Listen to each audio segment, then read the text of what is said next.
Hello mga body, narito ang isang karaniwang, exact feed mixture, na ginagamit ng maraming veteranong sabungero sa 21 days conditioning. Nag-iiba ang sistema ng bawat handler, pero ito ang basic na halo na balanse sa lakas, hangin, at timbang. Basic conditioning feed mixture. Sample ratio, 40% game fowl pellets, conditioner feed. 20% oats, 20% wheat, 10% munggo, boiled o soaked, 10% mais, cracked corn. Layunin nito, protein para sa muscles, energy para sa palo, stamina para sa hangin. Halimbawa ng dami kada kainan.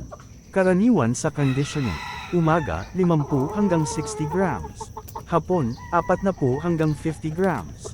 Depende pa rin sa timbang at kondisyon ng manok. Adjustment sa 21 days. Day 1 hanggang 7, full mixture ang pakain. Layunin, palakasin ang katawan. Day 8 hanggang 14, bawasan ng konti ang mais.